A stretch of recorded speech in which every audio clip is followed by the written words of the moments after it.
जय हिंद। आप सभी का स्वागत है हमारे यूट्यूब चैनल लक्ष्य तक पर। सीटेट जो जुलाई में पेपर होने वाला है उसकी हम आपको क्लासेज प्रोवाइड करा रहे हैं। तो आज हमारा जो सब्जेक्ट होगा वह होगा सीडीपी। सीडीपी की ये प्रैक्टिस सेट आपके लिए इंपॉर्टेंट होगी। इससे पहले हमने यूपी टेट, सी टेट और रीट जैसी परीक्षाओं को पास किया है, तब आपको क्लासेज करा रहे हैं। यकीन मानिए, एक बार जो हम अगले जो जनवरी में पेपर हुआ था 24 में जनवरी में, वह पेपर हम तैयारी करवाते मात्र 20 दिन। वो मैराथन आप जरूर देखिएगा। आपसे यही निवेदन करेंगे, अगर आप अभी तक नहीं देखे होंगे तो चलिए क्लास को स्टार्ट करते हैं। हमने यूपी टेट, सी टेट और रीट जैसी परीक्षाओं को पास किया, तब आपके लिए क्लासेज उपलब्ध करा रहे हैं। तो बने रहिए। 7 जुलाई 2024 को आपको पेपर होने वाला है। उससे पहले हम आपको इतनी अच्छी तैयारी करा देंगे, आप 101% अच्छा नंबर जरूर लाएंगे। तो चलिए क्लास को स्टार्ट करते हैं। चैनल पर नए हो तो सब्सक्राइब कर लीजिए और शेयर जरूर कर दीजिए। वीडियो क्लास अच्छी लगे तो लाइक करते रहिए। ठीक है, चलिए क्लास को स्टार्ट करते हैं। पहला प्रश्न देखते हैं। निम्नलिखित में से कौन सा बच्चों के संवेगात्मक विकास के लिए सर्वाधिक उपयुक्त है? चलिए प्रश्न ऑप्शन देखते हैं। ऑप्शन ए हमारा कक्षा कक्ष का प्रजातांत्रिक परिवेश। बी ऑप्शन है अध्यापकों की कोई भी सहभागिता नहीं क्योंकि यह माता पिता का कार्य है। सी ऑप्शन कक्षा कक्ष का नियंत्रित परिवेश। और डी ऑप्शन कक्षा कक्ष का अधिकारवादी परिवेश। तो चलिए बताइए, प्रश्न फिर से समझ में नहीं आया तो फिर से पढ़ लेते हैं एक बार। निम्नलिखित में से कौन सा बच्चों के संवेगात्मक विकास के लिए सर्वाधिक उपयुक्त है? आपसे पूछा सबसे बेस्ट आंसर कौन सा होगा। तो चलिए नीचे से ही देख लेते हैं। कक्षा कक्ष का अधिकारवादी परिवेश, जी नहीं, अधिकारवादी परिवेश नहीं हो सकता। और कक्षा कक्ष का नियंत्रित परिवेश, नियंत्रित परिवेश रहेगा तो बच्चा सीख नहीं सकता। आप इसमें शिक्षक की सहभागिता नहीं होगी, यह भी रॉन्ग हो। तो हमारा ए ऑप्शन सबसे बेस्ट हो जाएगा। सीटेड ट्रिक के माध्यम से आपको उत्तर निकालना पड़ेगा। सभी प्रश्नों का उत्तर आपको आसानी से नहीं आएगा, लेकिन आप अगर ट्रिक थोड़ा भी यूज करेंगे तो उसके बाद आपको उत्तर आसानी से आ जाएगा। ठीक है, चलिए अगला प्रश्न देखते हैं। अगले प्रश्न देखते हैं। प्रश्न है हमारा, निम्नलिखित में से कौन सा एक उपयुक्त रचनात्मक का आकलन कार्य नहीं है? आपसे पूछा जा रहा है एक उपयुक्त रचनात्मक आकलन कार्य नहीं है, कौन सा नहीं है? खुले अंत वाले प्रश्न। और बी ऑप्शन है परियोजना, सी ऑप्शन है अवलोकन और डी ऑप्शन है विद्यार्थियों का योग्यता क्रम निर्धारित करना। आप एक बार समझ लीजिए, योग्यता क्रम निर्धारित नहीं कर सकते, यह हमारा निगेटिव था। यहाँ पर नहीं है पूछा जा रहा था, मतलब यही हमारा सही हो जाए, क्योंकि ये निगेटिव है। विद्यार्थियों को आप कभी भी योग्यता के अनुसार बांट नहीं सकते, उनका क्रम निर्धारित नहीं कर सकते। ठीक है, इसलिए हमारा ये नेगेटिव शब्द है। और खुले अंत वाला प्रश्न, इसे अपसारी प्रश्न भी कहा जा सकता है एक प्रकार से। ठीक, परियोजना कार्य का मतलब होता है परियोजना करके बालक सीखता है। अवलोकन बच्चा जब देखेगा, उससे बेस्ट आंसर कुछ भी नहीं हो सकता। ठीक है, तो चलिए दूसरे ऑप्शन प्रश्न का हमारा डी ऑप्शन सही हो जाएगा। डी ऑप्शन, ये हमारा रॉन्ग था इसलिए हमारा यहाँ पर गलत पूछा गया, इसलिए हमारा डी ऑप्शन सही हो जाएगा। ठीक है, चलिए क्लास अच्छी लग रही है तो लाइक कर दीजिएगा। अगले प्रश्न देखते हैं। कम समय में ज़्यादा प्रश्न प्रोवाइड कराने की हमारी कोशिश यही है कि अभी आप प्रश्नों को समझिए, पहले समझ जाइए। आने वाले समय में हम आपको ऐसी ऐसी क्लासेस प्रोवाइड कराने वाले हैं, आप वह खुद पढ़ के देखेंगे कि हाँ इस प्रकार के सीटेड प्रश्न पूछ सकता है, आपको खुद लगेगा। अभी देखते रहिए ऐसे भी प्रश्न, जैसे यह प्रश्न देख लीजिए, यह सीटेड फरवरी 2015 में आया हुआ प्रश्न है। तो चलिए प्रश्न देखते हैं। प्रश्न है, एक प्रभावशाली अध्यापिका होने के लिए यह महत्वपूर्ण है। क्या महत्वपूर्ण है? ए ऑप्शन देखिए, पुस्तकों से उत्तरों को लिखने पर बल देना। आप सोचिए, अगर आप एक शिक्षक बन रहे हैं, अपने बच्चों को क्या यह सिखाएंगे कि पुस्तकों में उत्तर जो दिएगा उसको देख कर लिखें? तो यह हमारा आंसर गलत हो जाएगा। ठीक है, इसलिए उत्तर देख कर लिखने के लिए नहीं कहें, क्योंकि बच्चे का इससे विकास नहीं हो सकता। चलिए बी ऑप्शन देखते हैं। हम पढ़ते चल रहे हैं, आंसर काटते चल रहे हैं, आपको बता भी रहे हैं। ठीक है, चलिए दूसरा ऑप्शन देखते हैं। समूह गतिविधियों के बजाय व्यक्तिगत गतिविधियों या अधिगम पर ध्यान देना। आपसे कहा जा रहा है समूह गतिविधियों या व्यक्तिगत, देख लीजिए यहाँ पर समूह गतिविधियों के बजाय, यहाँ पर बजाय शब्द लगते ही यह गलत हो जाए, क्योंकि अगर बच्चा व्यक्तिगत अधिगम पर ध्यान देगा तो बच्चे का विकास उतना अच्छा नहीं हो सकता जितना समूह में अधिगम होने पर विकास हो सकता है। तो यह हमारा बी ऑप्शन भी गलत हो गया। तो चलिए सी ऑप्शन देखते हैं। सी ऑप्शन क्या है? विद्यार्थियों के द्वारा प्रश्न पूछने के कारण उत्पन्न व्यवधान की अनदेखी करना। जी नहीं, आप इसे व्यवधान नहीं मान सकते, क्योंकि बच्चे के अंदर कोई भी शंका होगा तो आपको समाधान उसका करना पड़ेगा, इसलिए हमारा तीसरा ऑप्शन भी गलत हो जाएगा। तो डी ऑप्शन बिना कहे सही हो जाएगा हमारा, क्योंकि 3 ऑप्शन हमने वैसे काट दिया तो डी ऑप्शन सही हो गया। पढ़ लीजिए। वैसे भी प्रत्येक बच्चे के संपर्क में रहना, अगर आप एक शिक्षक हैं तो आपको प्रत्येक बच्चे के संपर्क में रहना होगा, क्योंकि अगर आप बच्चे के संपर्क में नहीं रहेंगे तो बच्चा आपसे डरेगा, अगर आपसे डरेगा तो वह अच्छे से सीख नहीं पाएगा। ठीक है, इसलिए हमारा डी ऑप्शन सही हो जाएगा। चलिए अगला प्रश्न देखते हैं। अगला प्रश्न देखते हैं क्या है। बच्चों के अधिगम को सुगम बनाने के लिए अध्यापकों को एक अच्छे कक्षाई परिवेश का सृजन करने की आवश्यकता होती है।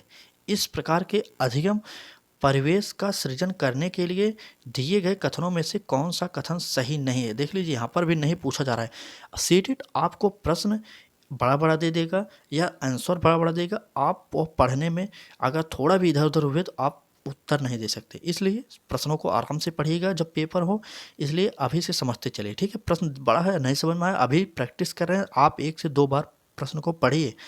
अभी जब अभ्यास आपका अच्छे से हो जाएगा, आपको पेपर में एक ही बार में उत्तर निकालना आ जाएगा। चलिए फिर से प्रश्न को पढ़ते रहें, आप लोग कह रहे हैं तो। बच्चों के अधिगम को सुगम बनाने के लिए अध्यापकों को एक अच्छे कक्षाई परिवेश का सृजन करने की आवश्यकता होती है। इस प्रकार के अधिगम परिवेश का सृजन करने के लिए नीचे दिए कथनों में से कौन सा कथन सही नहीं है। चलिए ए ऑप्शन देखिए, बच्चों के प्रयासों की स्वीकृति। बी ऑप्शन, अध्यापकों के अनुसार कार्य करना। सी ऑप्शन, बच्चों को स्वीकार करना। और डी ऑप्शन, अध्यापक का सकारात्मक रूप। तो चलिए बताइए कौन सा ऑप्शन सही होगा। चलिए,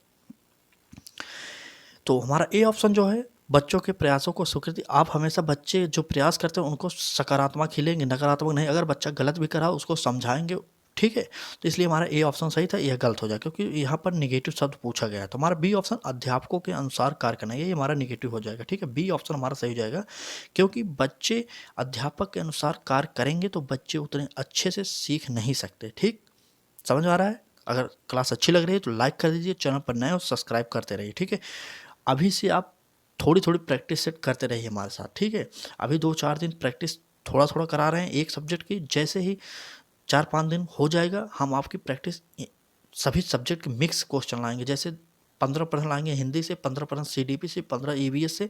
इस प्रकार से रोजाना लगभग 50 से 60 प्रश्नों की प्रैक्टिस सेट कराएंगे, वह भी दोपहर 1 बजे। टाइमिंग नोट कर लीजिए, दोपहर 1 बजे में। और CDP हमने 30 में 30 नंबर पाए सीटेट में। आप यकीन मानिए, 30 में 30 नंबर आप पाए हैं, हम आपको दिला भी सकते हैं।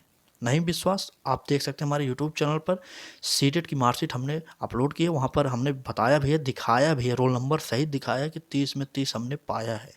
यकीन मानिए, हमारे साथ जुड़िए एक बार, आपकी तैयारी अच्छे से कराई जाएगी हमारे चैनल के माध्यम से। चलिए क्लास आगे बढ़ाते हैं, अगला प्रश्न देखते हैं। अगला प्रश्न है, लड़कों एवं लड़कियों के विषय में कुछ कथन नीचे दिए गए हैं, आपके अनुसार इनमें से कौन सा सही है। आपसे कहा जा रहा है, लड़कों एवं लड़कियों के विषय में कुछ कथन नीचे दिए गए हैं, आपके अनुसार इनमें से कौन सा सही है। आपसे पूछा, देखिए यहाँ पर पॉजिटिव शब्द पूछा गया है। ठीक, याद करिए पॉजिटिव शब्द है यहाँ पर, सही है। चलिए ए ऑप्शन देखिए, लड़कों को घर के बाहर के कामों में सहायता करनी चाहिए। क्या यह सही हो सकता है? जी नहीं, यह सही नहीं हो सकता क्योंकि लड़के तो घर के बाहर का काम ही ज़्यादा करते हैं, इसलिए हमारा ये नेगेटिव शब्द हो जाएगा। चलिए बी ऑप्शन देखते हैं, लड़कों को घर के कामों में सहायता करनी चाहिए। यह ऑप्शन सही हो सकता है क्योंकि लड़के जो है, हमारी मानसिकता जो बनी हुई कि हम घर के बाहर का काम करेंगे, अंतर का नहीं करेंगे, इसलिए यह ऑप्शन सही हो सकता है। चलिए अगला देखते हैं, ऑप्शन सी ऑप्शन है हमारा, सभी लड़कों को विज्ञान तथा लड़कियों को गृह विज्ञान पढ़ाया जाना चाहिए। यहाँ पर देखिए रूढ़वादिता, लैंगिक भेदभाव किया जा रहा है क्योंकि विज्ञान सिर्फ लड़कों के लिए नहीं बना है। ठीक है, विज्ञान सिर्फ लड़के ही नहीं पढ़ सकते, लड़कियां भी पढ़ सकती हैं। यहाँ पर क्या कहा गया, विज्ञान लड़कों के लिए और गृह विज्ञान लड़कियों के लिए, इसलिए यह निगेटिव शब्द है, लैंगिक रूढ़वादिता को बढ़ावा दे रहा है, इसलिए हमारा गलत हो जाएगा।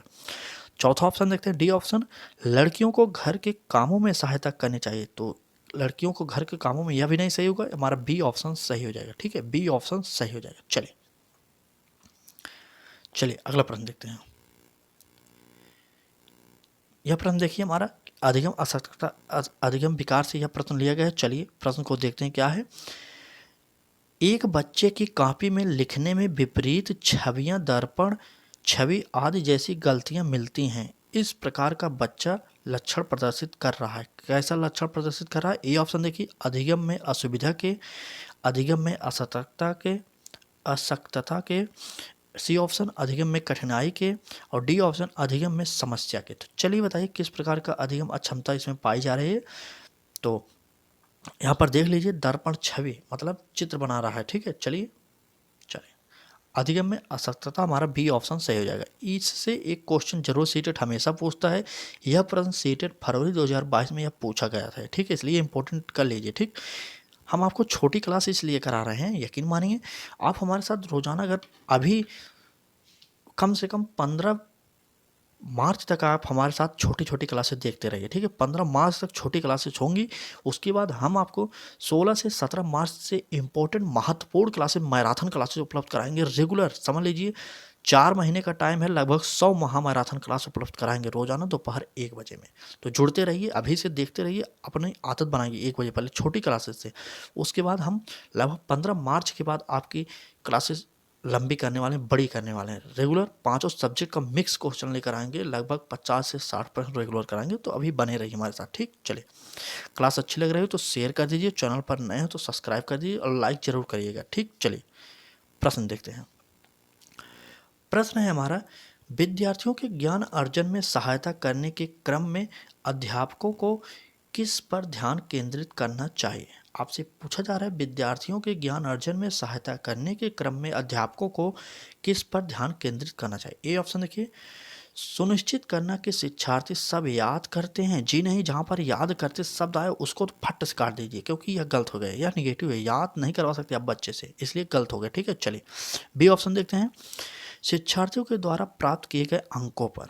क्या यह सही हो सकता है। जी नहीं, अंकों के हिसाब से विद्यार्थियों का निर्णय आप कभी नहीं कर सकते। सी ऑप्शन देखिए, शिक्षार्थी को सक्रिय सहभागिता के लिए शामिल करना। यह ऑप्शन सही हो सकता है, लेकिन हमें चारों ऑप्शन देखने के बाद ही टिक करना है। यह सी ऑप्शन पॉजिटिव शब्द है, लेकिन अगला देखते हैं। डी ऑप्शन देखिए, शिक्षार्थियों के द्वारा अधिगम की अवधारणाओं में कुशलता प्राप्त करना। तो सबसे बेस्ट आंसर यह भी हो सकता था, लेकिन यह सबसे बेस्ट हमारा सी आंसर सही होगा, शिक्षार्थियों को सक्रिय सहभागिता के लिए शामिल करना। जहाँ पर विद्यार्थी खुद स्वयं सक्रिय रूप से शामिल होकर कर रहे हैं, वह सबसे बेस्ट आंसर होता है, ठीक है। चलिए अगला प्रश्न क्या है, देखते हैं। अगले प्रश्न आपके लिए एनसीएफ महत्वपूर्ण प्रश्न आपके लिए लेकर आए हैं। ये देखिए, एनसीएफ से हर बार प्रश्न पूछता है, आपको पता होगा। चलिए प्रश्न देखिए। प्रश्न है, एनसीएफ 2005 के अनुसार गलतियां इस कारण से महत्वपूर्ण हैं। एनसीएफ 2005 कहता है कि बच्चे जो गलतियां करते हैं वह भी महत्वपूर्ण होता है, लेकिन आपको पता होगा कि नहीं। तो चलिए ऑप्शन के अकॉर्डिंग देखते हैं, एनसीएफ क्यों कहता है कि बच्चे गलतियां करते हैं, यह भी महत्वपूर्ण है। चलिए देखते हैं क्या कहता है एनसीएफ। ये ऑप्शन देखते हैं, यह विद्यार्थियों को उत्तीर्ण एवं अनुत्तीर्ण समूह में वर्गीकृत करने के लिए एक महत्वपूर्ण उपकरण है। हमने आपसे कहा विद्यार्थियों को आप बांट नहीं सकते, कोई फेल हुआ, कोई पास हुआ, किसी को पढ़ने में कम आता है, किसी को लिखने में ज़्यादा आता है, ये सब होता रहता है।